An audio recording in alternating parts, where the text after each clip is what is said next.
Eh, Putusan Mahkamah Konstitusi itu sudah dijatuhkan dan sudah mengikat apapun isinya itu tetap harus dilaksanakan. Karena mudaratnya akan lebih banyak tuh kalau dipersoalkan lagi, nanti berakibat pada pemilunya. Oleh sebab itu ini harus kita terima sebagai kenyataan, karena menurut konstitusi setiap putusan hakim itu kalau sudah inkrah ya mengikat, harus laksanakan. Kalau kita berdebat lagi soal itu nanti malah ada alasan untuk membuat sesuatu yang lebih berbahaya bagi bangsa ini. Udah pelaksanaan pemilu. Tetapi bagi yang pernah terjadi itu tidak boleh terjadi lagi ke depannya.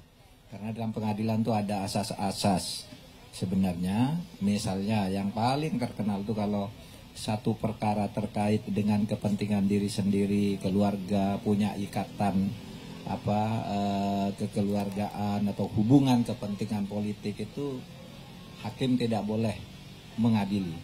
Selain itu, Mahkamah Konstitusi itu tugasnya bukan membuat, tetapi membatalkan. Tugas utamanya ini batal gitu. Tapi ini tidak batal, tapi ditambah, itu sebenarnya tidak boleh kalau aturan. Tetapi kedepannya tidak boleh terjadi. Dan sekarang ini sedang berproses satu majelis kehormatan hakim. Tadi sudah diumumkan akan dibentuk majelis kehormatan hakim untuk mengadili secara etik hakim-hakim yang diduga melakukan pelanggaran. Tapi ya jangan terlalu optimis juga, karena kadang-kala siapa yang akan menjadi majelis itu terkadang bisa dibeli juga.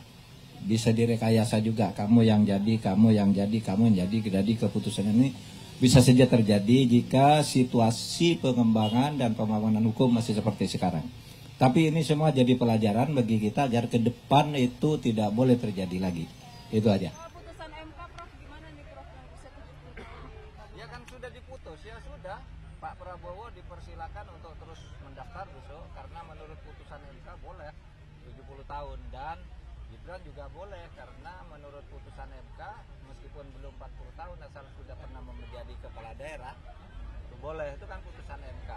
Nah, soal itu tepat atau tidak tepat, proses dan mekanisme pengambilan keputusannya itu soal lain.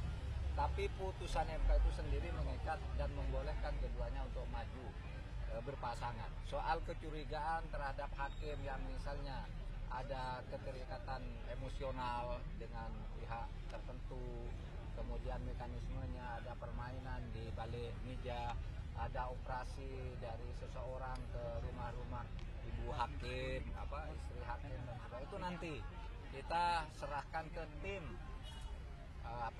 majelis kehormatan hakim yang katanya sudah akan dibentuk.